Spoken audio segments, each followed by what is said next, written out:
नमस्कार, S P किचनमध्ये तुम्हा सगळ्यांचं स्वागत आहे। आज आपण बनवणार आहोत झटपट असं चिकन 65।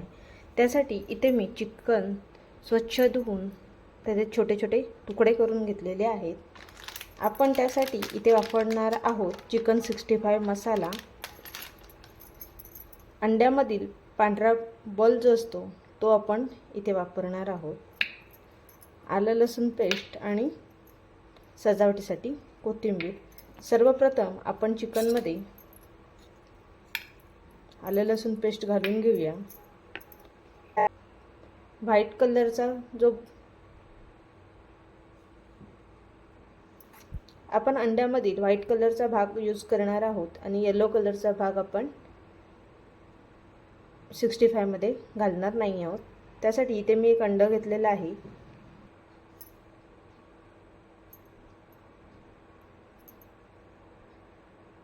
इथे आपण अंड्यामधील व्हाईट कलरचा जो भाग असतो तो घालून घेतलेला आहे। आता आपण ह्यामध्ये घालणार आहोत इथे रेडीमेड 65 मसाला। इथे मी हा रेडीमेड 65 मसाला वापरत आहे। यामध्ये काही घालण्याची गरज नसते, फक्त आपल्याला लागेल तेवढा मसाला घालून घ्यायचा आणि हे सर्व मिश्रण आता मॅरिनेट करून व्यवस्थित 2 ते 3 तास छान त्याला लागण्यासाठी ठेवून द्यायचं।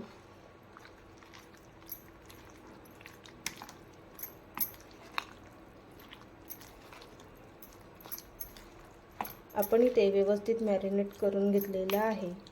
आता हे मिश्रण जे आहे हे आपण छान 2 ते 3 तास मॅरिनेट होण्यासाठी ठेवणार आहोत। त्याचपूर्वी आपण ह्यामध्ये थोडीशी कोथिंबीर देखील घालून घेऊया। कोथिंबीर तळल्यानंतर खूप छान कलर असा 65 वर येतो आणि मुलांना तो फार आवडतो। आता आपण हे फ्रीजमध्ये 2 ते 3 तासासाठी मॅरिनेट होण्यासाठी ठेवणार आहोत। 3 तास झाले, आपलं चिकन छान मॅरिनेट झालेलं आहे। आता आपण ते तळून घेऊया। इथे मी गॅसवर कढई तापत ठेवलेली आहे। आपलं तेल छान तापलेलं आहे। आता आपण त्यामध्ये पीस सोडून घेऊया।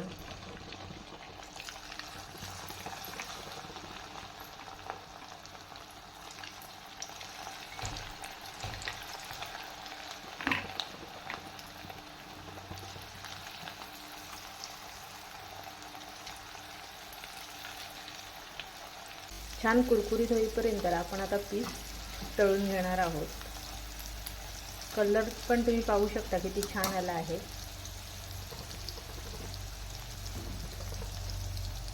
गॅसचा फ्लेम हा फास्ट ठेवायचा आहे, त्यामुळे छान आणि पटापट तळले जातात पीस, नाहीतर त्यामध्ये तेल भरपूर राहतं। आपण जर गॅसचा फ्लेम कमी करून ठेवला तर चिकनच्या पीसमध्ये भरपूर सारं तेल शोषलं जातं। आपले पीस छान तळले गेलेले आहेत। तुम्ही बघू शकता किती छान कुरकुरीत आवाज येतोय। आता आपण सर्व पीस काढून घेऊया। आहेत आपले चिकन 65। तुम्हाला आजची रेसिपी कशी वाटली हे मला कमेंट्स करून नक्की कळवा। आमच्या चॅनलवर नवीन असाल तर लाईक, कमेंट्स आणि सबस्क्राईब करायला विसरू नका। धन्यवाद।